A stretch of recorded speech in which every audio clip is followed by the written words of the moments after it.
नमस्कार मैत्रिणींनो, आज आपण बघणार आहोत लहान बाळासाठी नाचणी सत्वत कसं तयार करायचं।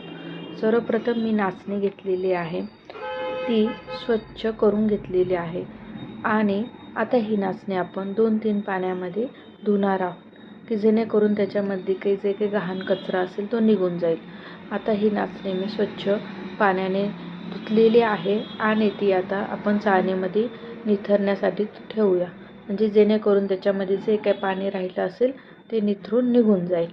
आता ही नाचणी आपल्याला 12 तास किंवा 8 तास जसं होईल तसं ही नाचणी आपल्याला एका कॉटनच्या कपड्यामध्ये मोड आणण्यासाठी ठेवायची आहे। आता आपण ही नाचणी मोड आणण्यासाठी मी एक कॉटनचा कपडा घेतलेला आहे, त्याच्यामध्ये मी ती नाचणी ठेवलेली आहे बांधून। आता ही नाचणी आपण 8 तासानंतर बघूया कशा पद्धतीने तिला मोड आलेले आहेत। मी आता हे खोलते आहे। आता ही नाचणी आपण कशा पद्धतीने या नाचणीला मोड आलेले आहेत ते बघणार आहोत। तर तुम्ही बघू शकतात, खरं मला पण उत्सुकता आहे की खरं याला मोड आलेले आहेत किंवा नाही आलेले आहेत, पण बघूया आपण आता। अरे वा, छान मोड आलेले आहेत। मस्तपैकी मोड आलेले आहेत आता या नाचणीला।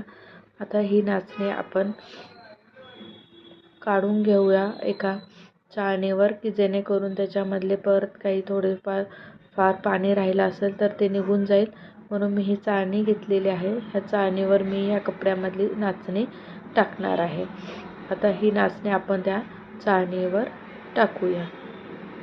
आता तुम्ही बघू शकतात, इतक्या छान पद्धतीने मी ही थोडी वाळवायला ठेवलेली आहे। आता ती वाळून झालेली आहे आणि आता आपण ती भाजून घेऊया। नाचणी भाजण्यासाठी थोड्या प्रमाणात मी नाचणी घेतलेली आहे आणि ती आपण मंद आचेवर व्यवस्थितरित्या भाजणार आहोत की जेणेकरून त्यातले जे काही हे राहिले असेल पाण्याचे अंश वगैरे ते निघून जातील।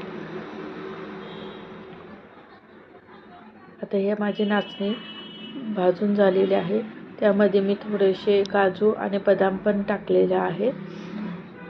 तुम्ही तुमच्या आवडीनुसार काजू किंवा बदाम थोडेफार टाकू शकतात। मला काजू और बदाम माझ्या बाळासाठी द्यावेसे वाटले, म्हणून मी ते काजू आणि बदाम ॲड केलेले आहे। आता ही नाचणी थंड झालेली आहे। आता आपण ही मिक्सरच्या जारमधनं बारीक करूया। बघू शकता तुम्ही कशा पद्धतीने हे नाचणीचं पीठ तयार झालेलं आहे।